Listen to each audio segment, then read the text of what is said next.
네, 오늘은 IMF의 경제 성장률 전망치에 대한 이야기 나눠보도록 하겠습니다. 하나금융투자 김경환 중국 신흥국 전략파트장 전화 연결돼 있습니다. 파트장님 안녕하십니까? 네, 안녕하십니까. 자, 일단 IMF가 우리나라 경제 성장률 전망치를 2.5%로 전망을 했습니다. 그 배경은 어디에 있다고 볼 수 있을까요?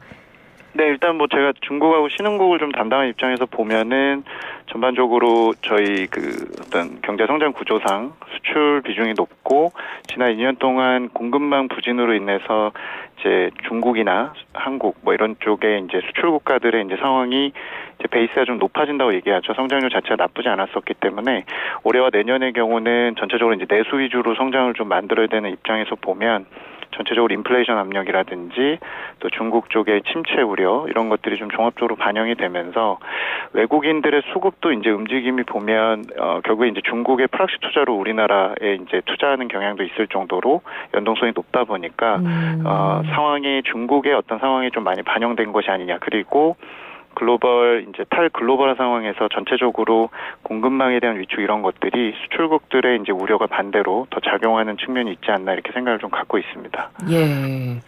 근데 다른 기관들의 전망치랑 비교를 해봐도 IMF가 좀 더 낮더라고요. 네, 뭐 일반적으로 저희가 이제 뭐 경제 성장률 예측 볼 때 좀 보수적으로 제시하는 경향이 있고 전체적으로 이제 세계 경제 성장률 이제 하향을 하는 과정에서 공급망과 관련된 국가들, 그러니까 자원 국가들이나 내수 비중이 좀 큰 국가들 대비해서는 조금 더 보수적으로 보는 경향이 있는 게 아닌가 이렇게 생각을 좀 갖고 있고요. 네. 제가 뭐 한국만 중심으로 딱 분석을 하고 있지는 않습니다만 전반적으로 볼 때 중국의 영향력이나 이런 것들이 고려되지 않았나 싶습니다. 알겠습니다. 뭐 다른 기관하고 비교해서 말씀을 드렸습니다만, 근데 지난 1월에는 3%를 제시했었다가 이번에는 이제 0.5%포인트 낮췄고요. 또 지난해 10월에는 3.3%를 예상을 했었는데, 그러니까 6개월 사이에 두 번이나 전망치가 이렇게 하향 조정된 거, 이건 어떤 의미라고 보면 될까요? 일단은 저희가 2018년부터 무역 전쟁이 시작이 되고 또 2020년, 2021년에 뭐 유례가 없는 이런 팬데믹 사태 그리고 올해의 경우는 이제 러시아 사태 이후에 미중 간의 어떤 체제 경쟁이나 이런 것 쪽에 또 배후들이 있다고 볼 수 있는데 앞으로 뭐 에너지 쪽에 대한 그 자원 이기주의나 전체적으로 이 공급망에 대해서 굉장히 이제 미중 간에 따로 수직 계열을 해가는 과정에서 상당히 불확실성이 크다라고 볼 수 있을 것 같고요. 그래서 저희도 주식시장 예상도 굉장히 어렵습니다만 경제 성장 전망을 하는 데 있어서도 다양한 정치적, 체제적 혹은 에너지나 인플레이션 이런 변수들이 들어가다 보니까 추정치가 좀 빠르게 하향이 되거나 변동 자체가 굉장히 빈번해진 게 아닌가 이렇게 예측을 하고 있고 뭐 이런 상황은 앞으로 상향될 때도 비슷하게 좀 반영될 수 있기 때문에 경제라는 어떤 전망치 자체가 또 후행해서 조금 현재 상황이 굉장히 나쁜 경우를 또 반영하는 경향이 있기 때문에 그 빈도수가 좀 많아지는 것 자체는 좋은 상황은 아니라고 좀 평가할 수 있을 것 같습니다. 네, 알겠습니다. 자, 그러면 세계 경제 성장률 전망치는 어떻게 나왔습니까? 일단 뭐 IMF 기준으로 보면 올해하고 내년 자체를 이제 올해를 좀 많이 낮추는 3.6% 그리고 내년에도 비슷하게 3.6%로 내린 상태고 결과적으로 우크라이나 사태가 가장 직격탄이었다고 생각을 좀 해볼 수 있을 것 같고요. 네. 중국이 일종의 이제 그 방역을 좀 초반에 성공했다가 결과적으로는 이제 좀 외통수 비슷하게 지금 현재 굉장히 제로 코로나의 어떤 함정이 좀 빠진 상황이다 보니까 중국 쪽 침체 요인도 글로벌 공급망 입장에서 볼 때 굉장히 하향 요인이 되지 않았나 이렇게 생각을 좀 갖고 있어서 주요 국별로 선진국, 신흥국 골고루 다 이렇게 하향 조정이 됐습니다만 뭐 유로존이라든지 중국 이런 쪽에 침체되는 우려가 좀 크게 반영된 그런 성장률 하향이라고 좀 보여집니다. 예, 방금 언급해 주신 중국 얘기는 저희가 잠시 뒤에 좀 더 자세하게 해보도록 하고요. 자, 그러면 이번에 이제 개별적으로 그런 뭐 미국이나 중국이라든지 뭐 유로존이라든지 지금 전쟁 당사자인 러시아와 우크라이나 이런 각국의 경제 성장률은 어떻게 전망됐습니까? 일단은 뭐 당사국들의 경우는 러시아가 마이너스 8.5% 정도 그리고 우크라이나가 마이너스 35% 정도로 완전히 엄청난 타격을 받는 것으로 이제 나오고 있고 사실 이 네. 국가들의 성장률보다는 이 국가들이 글로벌리 책임지고 있는 식량이라든지 그 곡물 가격, 농산품 이런 쪽의 수출입 데이터가 사실 굉장히 중요할 텐데 성장률 전망치 자체 이렇게까지 하향 조정됐다는 거는 그쪽의 생산이나 수출을 굉장히 하향 조정했다고 보시면 될 것 같고요. 예. 주로 이제 미국이나 중국은 각각 3.7% 그리고 중국이 4.4% 정도 전망이 돼 있는데 뭐 저도 이제 개인적으로 중국 쪽에 대한 성장 전망을 하고 있습니다만 제가 전망하는 5% 초중반대 대비해서 상당히 중국도 보수적으로 좀 제시가 된 것 같고 일본 역시도 최근에 이제 엔화 약세가 굉장히 가파르게 진행이 되면서 네. 향후 수출 기대감이 좀 있습니다만 전반적으로 올해의 경우는 역시 2.4%로 좀 하향 조정 폭이 컸다. 그리고 무엇보다 저는 유로존에 대한 어떤 우려들을 좀 더 많이 반영을 하고 있지 않나 이렇게 생각을 좀 갖고 있는데 네. 유로존의 경우도 이제 중국의 또 제일 수출 대상국이기도 하고 그렇죠. 예, 이쪽 지역의 연결고리인 유로존 수요 자체도 2.8% 정도니까 사실은 저희가 이 명목 성장률이나 전체적으로 이제 물가를 반영한 것들을 또 보면은 또 형편없이 더 떨어지는 경향을 보일 수도 있기 때문에 네. 상당히 지역별로 골고루 좀 하향된 모습이라고 보시면 될 것 같습니다. 네. 알겠습니다. 자, 그러면 앞으로 뭐 이번에 나온 경제 성장률 전망치는 이제 전쟁 사태를 반영한 전망치였다고 한다면 앞으로 세계 경제 성장률 전망치에 영향을 주는 변수 저희가 어떤 부분들을 지켜보면 될까요? 일단은 하반기에 이제 미국의 중간 선거를 앞두고 있기 때문에 뭐 그러면 안 그랬으면 좋겠습니다만 미중 간의 어떤 무역 또 금융 또 이런 쪽 그 제재 이슈 같은 충돌에 대한 부분들이 가장 큰 변수가 아닌가 싶습니다. 2018년에도 저희가 트럼프 대통령 당시에도 중간 선거를 앞두고 설마 했던 고율 관세를 부과하면서 사실상 무역 전쟁이 그러니까 시장이 조금 아무래도 좀 긍정적으로 좀 평가하려고 하는 경향이 있음에도 불구하고 결국에는 2018년의 경기가 선진국 신흥국 상관없이 연초부터 해서 하반기까지 떨어지는 계기가 결국에 무역 전쟁이었었는데 이제는 러시아 침공 이후로 약간의 이제 편가르기 형태로 이제 가는 상황이다 보니까 분명히 중간 선거를 앞두고 미국의 중국 때리기가 또 진행이 될 수 있기 때문에 변수가 될 수 있다고 보고 있고요. 그리고 무엇보다 일단 기본적으로 하반기에 인플레이션 자체가 빠르게 떨어질 거에 대한 부분들에 대한 변수, 그러니까 뭐 유가를 중심으로 한 상품 가격이 과연 내려갈 수 있느냐에 대한 부분들도 알고 있는 팩트긴 합니다만 여전히 불확실성으로 좀 남아 있지 않나 이렇게 생각을 좀 갖고 있습니다. 예, 하반기 미국의 중간 선거 그 전에 이제 미국이 미중 관계를 푸는 이 방법을 어떤 식을 선택하느냐 이 부분을 저희가 좀 지켜봐야 될 것 같다고 말씀을 주셨습니다. 자, 중국 담당이시니까 저희가 이제 본격적으로 중국 얘기를 좀 더 해보도록 하죠. 네. 중국이 지금 제로 코로나 정책을 꽤 오래 유지를 하면서 중국의 경기 침체도 계속 좀 심각하게 보여지고 뭐 부유층 사이에서는 이민 문의도 늘었다고 하고요. 일단은 지금 중국 상황은 어떻습니까? 일단 뭐 지금 작년부터 해서 이제 중국 체제라든지 정책에 대한 이질감이 국가별로 좀 커졌을 것 같고 특히 국내에서는 미국 대비해서 중국에 대한 정보 자체가 어쨌건 좀 부정적인 것들이 많았던 거 사실인 것 같고요. 예. 중국 경기는 사실은 4.8% 1분기에 성장률이 나왔다는 거는 사실 침체로 말하기에는 추세 자체로 보는 게 중요할 것 같기는 한데 4.8% 성장률 대비해서 시장의 기대치에는 어떻게 보면 크게 부합은 못하는 것 같아요. 그러니까 실질적으로 생산이나 여러 가지 그런 에너지 집약 산업들의 가동률이 높게 나와서 성장률은 비록 높게 나왔지만 우리가 기대하는 중국의 소비라든지 전체적인 그 물동량이나 여러 가지 그 데이터들은 조금 실제 체감은 상당히 나빠 보이는 게 사실이고 작년 2분기가 중국 경기의 정점이었었고 작년 하반기부터 현재 1분기까지 떨어지는 추세에서 일단은 1분기 수치 기준으로는 바닥화기는 했습니다만 잘 아시는 대로 3월 중순부터 상하이 락다운이나 이제 제로 코로나 방역 강화로 인해서 분명히 4월에 더 나빠질 거를 저희가 예상하는 상황이다 보니까 2분기 전반적으로 경기 영향을 조금 보수적으로 더 둔화되거나 혹은 잘해야 횡보할 수 있다는 생각들인 것 같고요. 어쨌건 제로 코로나 전략 자체를 포기하지 않으면서 또 올해 5.5%라는 성장 목표를 또 가져가려는 좀 모순된 상황, 창과 방패가 지금 충돌하는 상황이다 보니까 강한 경기 부양책이 들어오지 않는다면 조금 시장의 어떤 투자 심리가 빠르게 개선되지 못하는 그런 상황인 것 같습니다. 네.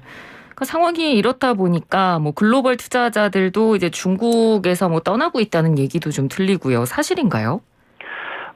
네, 맞습니다. 그 부분은 사실입니다. 그러니까 3월하고, 길게 보면 2월부터 러시아 침공 이후에 3월까지 2달 동안 중국의 주식과 채권, 저희가 이제 본토 증시로 얘기하는 상해 심천 주시장과 본토 채권 시장의 경우는 지난 5년 내 월간 기준으로 2달 기준으로는 가장 많은 자금들이 빠져나간 건 사실입니다. 근데 이제 항상 보도되는 때 저희가 이제 한 측면만 보게 되는데, 네. 사실 작년과 재작년에 지난 2년 동안 중국 주식과 채권으로 사실 들어간 돈도 지금 빠져나간 돈의 뭐 20배, 30배 수준이니까 이게 추세로 이어지게 되면 당연히 문제가 되는 거고 그 한 면만 저희가 2월, 3월만 본다면 일단은 굉장히 많이 빠져나갔고요. 그러면 누적된 돈들이 더 저희가 최근에 이제 위안화 환율 흐름을 좀 보시면 아시겠지만 네. 원화하고도 상당히 디커플링이 되고 있고 좀 강세를 보였다는 거는 여전히 지금까지 좀 쟁여놓은 자금들은 아직은 좀 충분해 보이고요. 물론 앞으로 이런 이탈이 계속 3에서 6개월 정도 반복이 된다면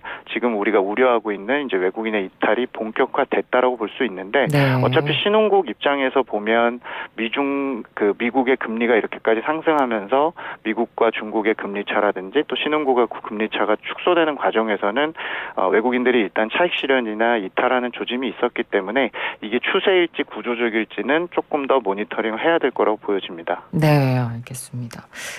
자, 지금 이 코로나 여파에 뭐 전쟁 상황도 계속되고 있고, 그래서 뭐 우리나라를 포함한 전 세계 나라들이 지금 다들 돈줄을 죄는 모습을 보여주고 있습니다. 근데 중국은 조금 다른 방향으로 가는 것 같던데요.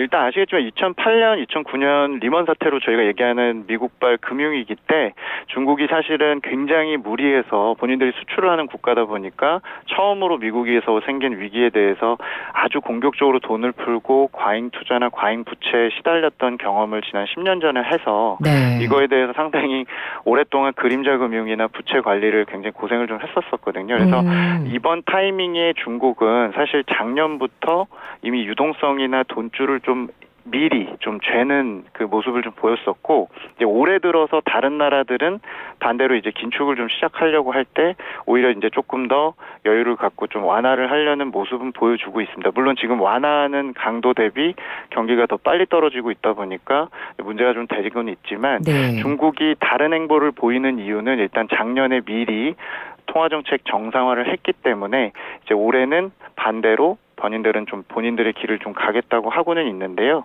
근데 최근에 아시겠지만 그 미국과 중국의 국채 10년물 기준으로 장기금리 기준으로 금리가 오히려 역전이 되는 현상이 발생을 네. 하면서 아무래도 그런 부담 하에서 지난 12월과 1월 달에 금리나 두 차례 그리고 이번에 조금 소극적인 평소에 하는 그 폭보다 작은 25bp 정도의 지준율 인하를 하긴 했지만 여전히 푸는 어떤 강도나 과감성은 조금 그 미국 연준의 눈치를 좀 보고 있고 본인들은 계속적으로 시행을 하겠다고 얘기는 하고 있지만 그 속도나 강도에 대해서는 조금 더 지켜봐야 되는 상황이 아닌가 보여집니다. 네. 알겠습니다. 이렇게 중국의 경제 이야기를 저희가 쭉 해봤습니다만, 뭐 중국 내부 경제 사정도 문제입니다만, 사실 중국의 우리나라 기업도 현지에 진출을 많이 하고 있기 때문에 이 부분도 우려를 안 할 수가 없습니다. 이 중국의 봉쇄 기간이 좀 길어지면서 현지에 진출한 우리나라 기업들 공급망도 지금 굉장히 악화되고 있는 상황인데 지금 상황은 어떻습니까? 일단은 전국적으로 봤을 때 저희가 작년에 같은 기간에 이제 뭐 물동량이나 이런 지표가 100이었다면 현재는 한 80 정도로 대략 한 20% 정도 전국적으로 화물 물동량이니까 저희가 인구 이동 이런 거 배제하고요. 이거는 뭐 훨씬 더 떨어졌고 우리가 이제 국내에서 중국을 바라볼 때 기대하는 건 사실은 소비재나 이런 걸 판매하는 국가라기보다는 그쪽 현지의 공장을 통해서 재수출을 하는 우리는 임가공 형태가 중요하기 때문에 중국의 제조업 생산이나 물동 이동이 굉장히 중요할 것 같은데요. 네. 물동량 기준으로는 작년 대비 20% 정도가 전국적으로 떨어져 있고 하필이면 상하이나 그 주변의 지역들이 대부분 이런 전방 제조업 중심으로 테크라든지 또 전기차, 자동차 이런 것들이 좀 몰려 있다 보니까 국내에서 볼 때 공급망 충격이 훨씬 더 좀 과장되는 경향도 있다고 저는 생각을 갖고 있고요. 일단 전체적으로 중국의 물동량이 20% 정도 떨어져 있기 때문에 일단은 상황이 그런 상황이라서 4월 달에 저희의 어떤 데이터적인 충격은 불가피해 보이고 다만 최근에 이제 류어 부총리나 이제 중국 현지 그 어떤 수뇌부가 이 물동량이 경색이 일어나면 결국에 생산을 돌리더라도 이동 자체 어려워지고 수출도 안 되는 거니까 이제 그 부분에 대한 해결 방안이 월요일에 나왔고 그것들이 이제 그 작년 추세 대비해서 얼마나 회복하는지를 좀 다음 주까지 좀 봐야 되는 상황이고 다행히 확진자는 지금 5일 연속 지금 그 전체 확진자 증가세는 둔화가 되기 시작을 했고 네. 상하이 역시도 락다운은 지속이 되고 있지만 다음 주 정도면 일단 그 추세적으로 내려가고 가동이나 이런 생산은 이번 주부터 이미 가동이 좀 재개가 됐기 때문에 신중하게 조금 너무 비관할 필요는 없이 다음 주까지 좀 지표 회복을 보고 물동량이 좋아지는지를 보자라는 게 국내 입장에서의 중국의 공급망에 대한 상황입니다. 네, 알겠습니다. 자, 그러면 아마 우리나라에서도 지금 뭐 중국 쪽 관련주에 뭐 투자를 하시는 분들도 계실 거고 중국 경제 상황을 좀 관심 있게 보신 분들도 아마 지금 이 방송을 듣고 계실 수도 있을 것 같아서 끝으로 이제 중국 쪽에 관심을 갖고 투자를 지금 뭐 하고 계시거나 투자를 고려하고 계시는 분들을 위해서 좀 올해 경제 상황이 중국이 어떻게 전개될지 그런 전망과 함께 좀 조언을 해주신다면요.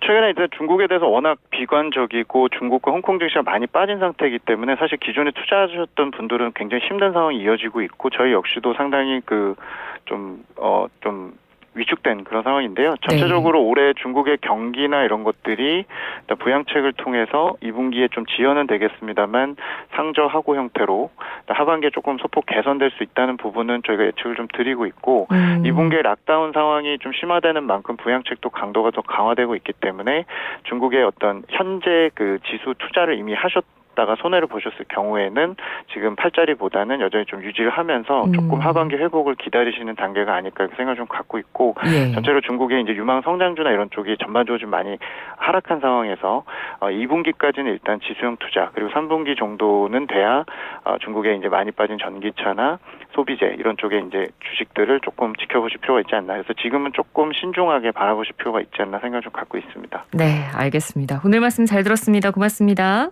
네, 감사합니다. 네, 지금까지 하나금융투자의 김경환 중국 신흥국 전략 파트장이었습니다.